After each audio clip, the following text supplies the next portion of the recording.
costado del camino. Es escritor, guionista y periodista uruguayo. Sus obras han sido traducidas a decenas de idiomas y además es ganador de varios premios internacionales de literatura y cine. Se unió al MLN con tan solo 17 años. Allí se hizo Tupamaro, o Tupita, como se le ha escuchado decir. Estuvo exiliado en Chile y vivió también en Cuba. A los 25 años se sintió por primera vez escritor cuando fue reconocido con el premio Casa de las Américas. Combatió junto al Frente Sandinista en la Guerra Popular de Nicaragua. Dirigió revistas y fue corresponsal de guerra. Entre 2010 y 2013 ejerció la presidencia del SODRE. Hoy trae sus 2 últimos libros y los pone en buenas manos. Fernando Butazzoni, bienvenido. Gisela, gracias. Buen día y un gustazo estar aquí. Mira, nosotros hoy comenzamos preguntándole a la audiencia un poco como una especie de homenaje a los periodistas, una cosa distinta, porque siempre tenemos consignas en el programa y bueno, hay una forma de si había cambios en la forma de informarse. Uh-huh. En si antes era como religioso ver el informativo, leer los diarios y bueno, y esas eran las 2 formas de informarse, o ahora con el tema de las nuevas tecnologías, las redes sociales, ¿cambió? ¿A ti te cambió? Sí, indudablemente que las nuevas tecnologías cambian radicalmente la manera de informarse y de desinformarse también, ¿no? Bueno, sí, también. Uno cree que porque leyó todo el Twitter, claro. Me sé todo. Sí, yo he recibido decenas de informaciones erróneas a través de, no solo de Twitter, ¿no?, sino también de Internet. Es decir, uh-huh, por algún misterioso motivo, la gente cree que lo que está en Internet debe ser cierto y uh-huh, muchas veces no pasa eso, ¿no? Yo cuando empecé a trabajar como periodista, la forma de comunicarme con la central, digamos, que estaba en otro país, era a través del viejo teletipo. Es decir, yo tenía que tipear en una máquina que sacaba una cinta llena de agujeritos, que codificado eso eran las palabras, y después tenía que meter la cinta de nuevo por una máquina para que saliera del otro lado de la terminal en el país que fuera, ¿no? Eso obviamente ha cambiado radicalmente. La velocidad con la cual uno puede comunicarse y puede recibir la información es enorme, pero además también ha cambiado la forma en que la población se vincula con algunos episodios noticiosos, ¿no? Ya sea como testigos o como reporteros ocasionales, fotografiando, filmando, dando su versión a través de... Uh-huh. Los cazanoticias. Claro, a través de Twitter o a través de uh-huh, Facebook. Entonces, en realidad, ha habido un cambio sustancial. Yo lo que no estoy seguro es si ese cambio ha sido para bien, porque me parece que ha habido una especie de como de pérdida de nivel en general del contenido de las informaciones, de los informativos y noticieros, de los diarios escritos. Entonces, como que creo que estamos en una especie de periodo de transición entre viejas tecnologías y nuevas tecnologías. Muchas veces se trabaja con criterios nuevos, pero con soportes viejos. Uh-huh. Otras veces se trabaja con soportes nuevos y con criterios viejos. Vos ves muchos medios de comunicación en Internet, por ejemplo, que se hacen casi a la antigua usanza, ¿no? Como si fueran en papel, por ejemplo. Y todo eso ha ido cambiando mucho. Y también creo que ha habido un proceso general, no solo en Uruguay, en el mundo en general, de desapego de la realidad por parte de la población, ¿no? Es decir, antes estar informado era una virtud. Hoy es casi una de mal gusto estar bien informado, ¿no? Tanto así. No es que a mí me guste, me parece que es terrible, pero que es una cosa que pasa, ¿no? Entonces, sin duda que estamos en una etapa nueva. El mundo tiene tecnologías extraordinarias que permiten muchísimas cosas, pero también eso comporta sus problemas, los cuales hasta ahora no han sido, ninguno de los grandes problemas que se han planteado han sido resueltos, ¿no? Uh-huh. Internet, por ejemplo, tiene muchos problemas de gestión, de contenidos, de finitud, porque la gente piensa que Internet es algo infinito, que puede crecer hasta el infinito, y no es así. Uh-huh. De hecho, uno de los grandes riesgos que comporta Internet es que, por ejemplo, los grandes proveedores de navegación, como Google o Yahoo, los que fueran, comiencen a cobrar por sus servicios. Lo cual, visto en sentido genérico, dice, bueno, está bien, si tengo una empresa y brindo un servicio, ¿por qué no cobrar? Ahora, sería catastrófico, ¿no? Sí, claro. Si mañana te dice, no, Google tenés que pagar $1 por cada vez que... Por cada búsqueda que realizás. Sería... entonces, son problemas que atañen al conjunto de la sociedad, porque además las sociedades se han ido construyendo rápidamente en función de esas nuevas tecnologías, hasta el punto que es prácticamente imposible imaginarse hoy la sociedad, cualquier sociedad, sin que la gente tenga internet, o sin que tenga teléfonos celulares, o sin que tenga acceso al WhatsApp, o al Twitter, o a la fotografía con el teléfono, ¿no? Yo ahora te escuchaba hablar y pensaba, ¿no? ¿Y será que la gente está leyendo menos?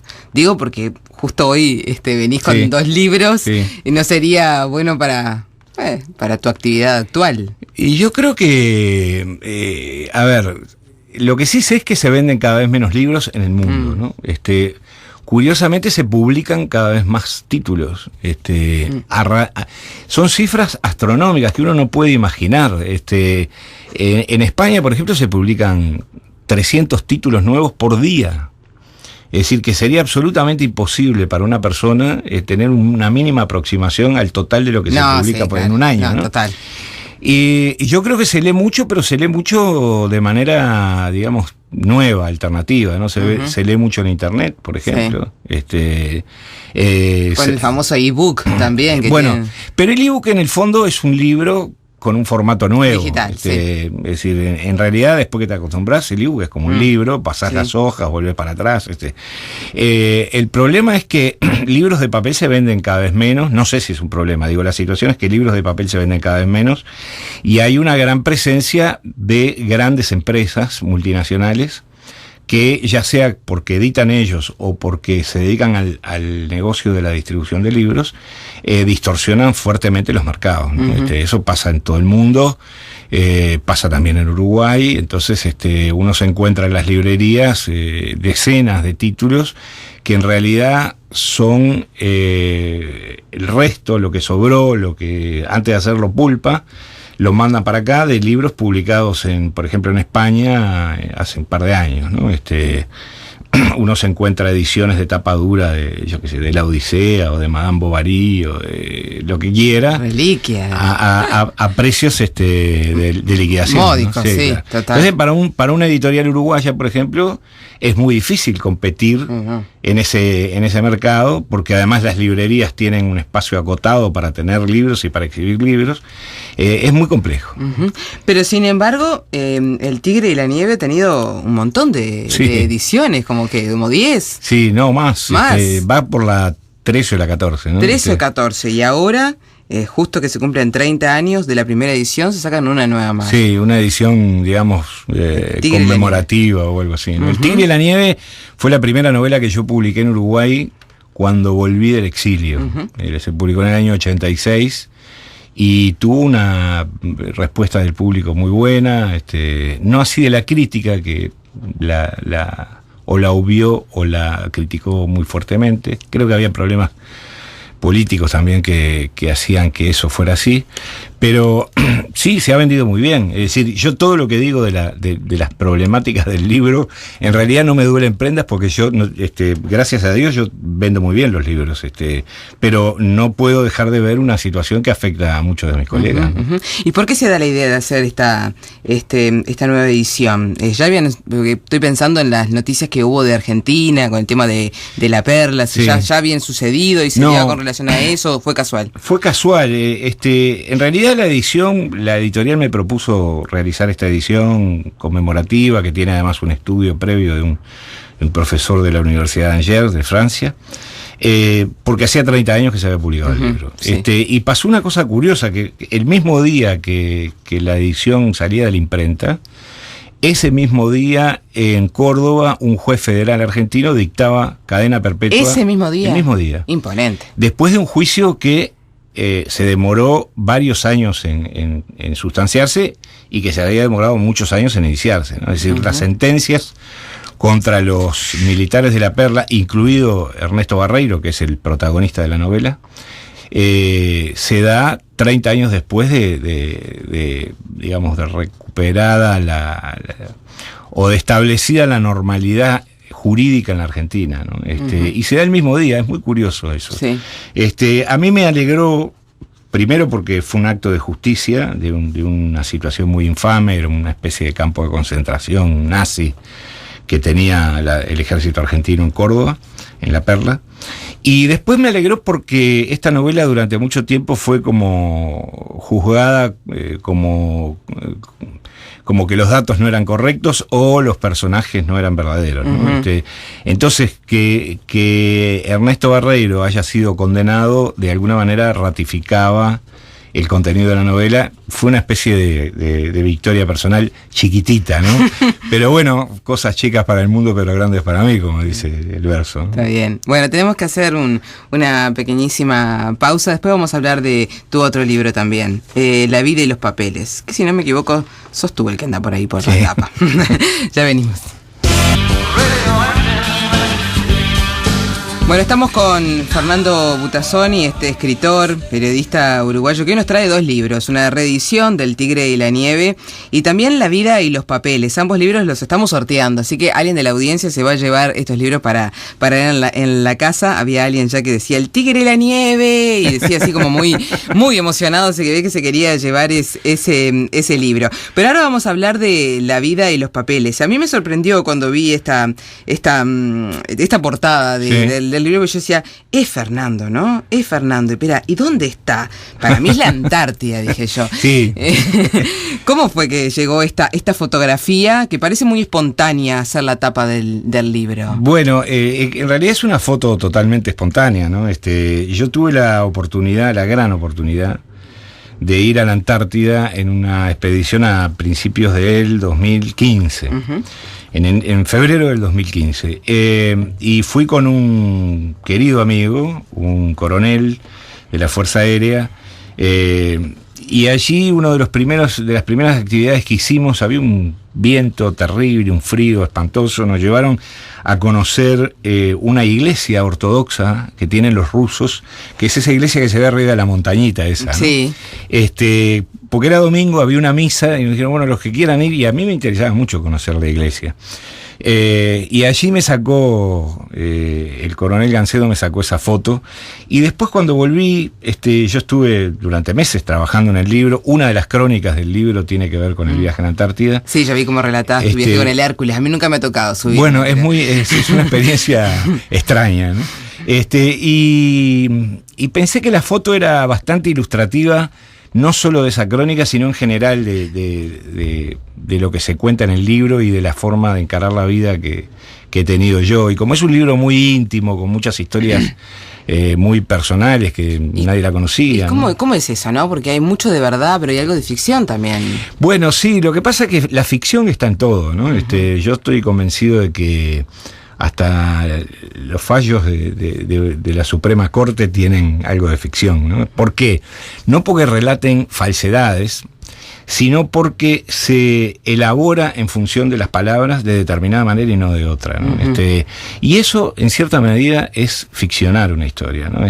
Yo cuento historias, todas ellas son historias que me pasaron a mí o que le pasaron a gente a la cual yo conozco y me la ha contado, ¿no? De manera directa. Pero bueno, ¿qué me contó? Me contó lo que ellos recordaban o la versión que ellos suponían que era la versión correcta de un hecho que había acontecido, ¿no? Claro. Y eso, los hechos siempre tienen múltiples interpretaciones, ¿no? Nietzsche decía, no hay hechos sino interpretaciones, ¿no? Es decir, un hecho para que exista tiene que haber alguien también que lo testimonie. Entonces, por eso no es un paraguas, pero es una especie de advertencia al lector de que por más que esté leyendo una historia verdadera, también es una historia que tiene ficción. Sí, yo, ahora que decías eso, me quedé pensando en una historia que tú contaste, que no sé si hay algo de ficción, o por lo menos hay 2 verdades o 2 puntos de vista, y es cuando creo que tú dijiste que algo así como que volviste a nacer o naciste por segunda vez cuando te descubren. Sí. No sé quién fue, contala tú. Bueno, yo era un chiquilín, ¿no? Era muy jovencito. 17 tenías ahí. Y ahí tenía 18, por ahí. Ya integrabas el MLN. Sí, yo ya integraba el MLN y me buscaban, digamos, así que yo dormía en otros lugares, no en mi casa, que en la casa de mis padres. Y esa noche estaba durmiendo en la casa de mis padres y me aparece el ejército a buscarme, sabía que alguien les dijo, yo estaba ahí. Y yo me escondí arriba del techo, obviamente estaba oscuro en la azotea, era de noche, y a un soldadito lo mandan a revisar la azotea. Y el soldado va con una linterna y lo primero que hace es enfocarme, obviamente, porque era un lugar...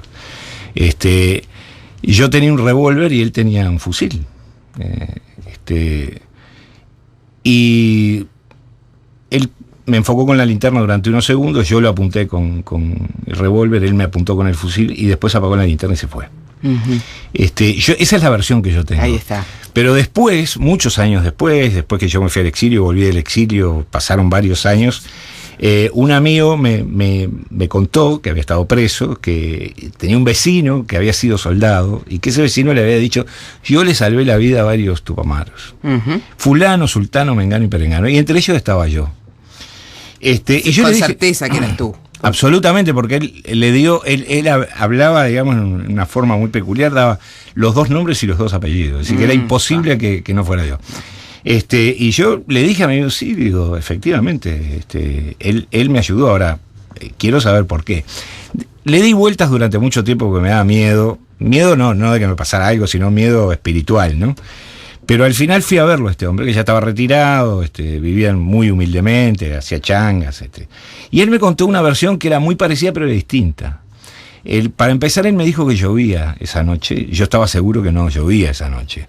Y después me dijo que yo había levantado las manos y me había rendido, y que él me tuvo piedad, digamos, porque sabía lo que estaba pasando en los cuarteles, y se fue de allí y dijo que no había nada, ¿no? Y esas dos versiones coexisten, es decir, yo estoy absolutamente seguro de mi versión y descuento que él estaba absolutamente seguro de su versión. Tú seguís creyendo la tuya. A veces sí, a veces no. A veces dudo, ¿no? No, pero no es por un problema. A ver, creo que... ¿Y si las dos versiones son verdad? Esa es otra pregunta que uno se puede hacer, ¿no? Puede ocurrir que él haya vivido las cosas de determinada manera y yo de otra, y capaz que sí, yo qué sé. Cortázar escribió un cuento de un señor que vomitaba conejitos. Es imposible, sí, es imposible, pero también cuando uno lee a Cortázar dice, no, capaz que sí, que es posible, ¿no? Entonces, ese relacionamiento con la realidad, con el pasado y con la memoria, creo que a mí me hace tener una mirada sobre las cosas que me interesa transmitirla, ¿no? Y de ahí el origen de este libro y de las historias que cuento en él. Bueno, una de las historias que contás que a mí realmente me impactó mucho, sobre todo porque desconocía totalmente la existencia de la enfermedad, y es algo que tú estás padeciendo, el mal de Horton. ¿Qué es eso y cómo te está afectando? Bueno, ahora no me afecta prácticamente, ya hace un tiempo que estoy bastante bien. Es una enfermedad neurológica que no mata, sino que molesta, molesta mucho, incapacita. Y yo escribí la historia de mi enfermedad porque previamente padecí mucho y me enteré de que uno de los grandes problemas que tiene esa enfermedad es la baja capacidad de diagnóstico que hay entre los médicos, ¿no? Es decir, los pacientes habitualmente tardan 3 años entre que aparece la enfermedad y logran diagnosticársela. Es una enfermedad que genera dolores muy terribles, nocturnos, dolores de determinados músculos de la cabeza, que se confunde con otras enfermedades y que por lo tanto la gente padece largamente sin saber qué es lo que tiene, obviamente con fantasías muy terribles, ¿no? Desde la locura hasta enfermedades más graves.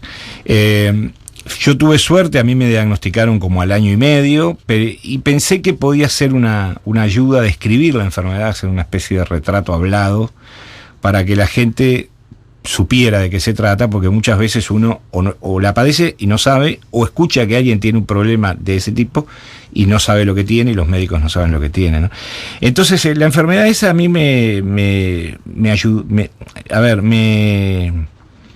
ayudó de alguna manera, me brindó cosas de autoconocimiento, de conocer límites, de entender determinadas cosas, de ponerme frente al abismo, y yo creo que eso, lo que no mata fortalece, ¿no? Entonces, de alguna manera, todo ese proceso que fue muy angustioso, que duró bastante tiempo, que en los hechos me impidió continuar con mi trabajo, yo era presidente del SODRE, me ayudó a entender cosas sobre el sufrimiento humano, sobre los límites, sobre la soledad en la cual uno está enfrentado a las incógnitas de la vida y a la posibilidad de que todo se termine rápidamente, ¿no? Entonces me pareció que era bueno transmitirlo eso. Hoy lo tenés controlado. En realidad no es una enfermedad que se controla, es una enfermedad que no tiene etiología, es decir, no se sabe por qué se produce, no se sabe cuáles son las causas y tampoco hay maneras de controlarla. Es una enfermedad que aparece y desaparece, se va y viene.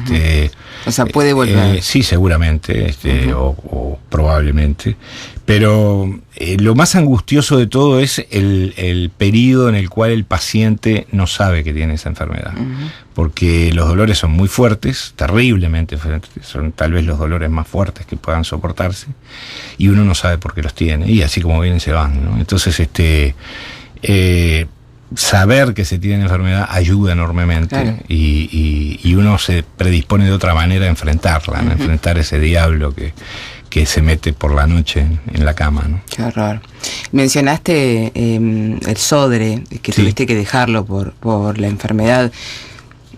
¿Fuiste parte o partícipe o protagonista de este gran cambio que vivió el SODRE y con Julio Boca de la mano? ¿Lo viviste de esa forma? Sí, yo creo que, a ver, mi cooperación en la puesta en órbita del SODRE, como yo suelo decir, fue pequeña, ¿no?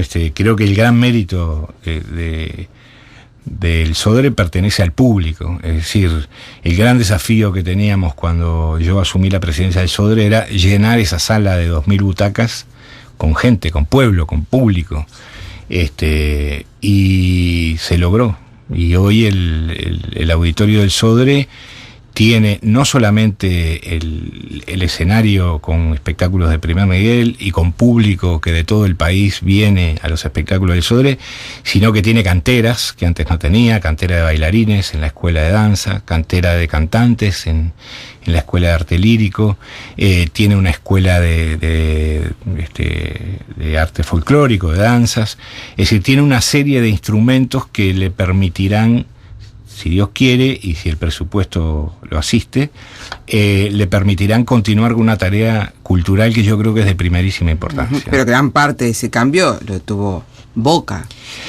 Fue sin duda la locomotora que llevó adelante la convocatoria de público en el SODRE. ¿Tú participaste en esa negociación de cuando él llegó? Sí, no fue una negociación en realidad, fue una invitación que le hicieron a él. Que yo le hice y que él aceptó muy gustoso.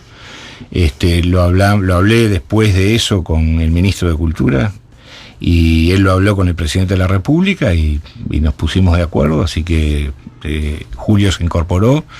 Fue realmente una incorporación de primer nivel y fue además un golpe escénico, digamos, de gran magnitud, ¿no? Que a nosotros, al SODRE, lo posicionó muy bien en el panorama cultural, no solo del Uruguay, sino de la región, ¿no? Sí.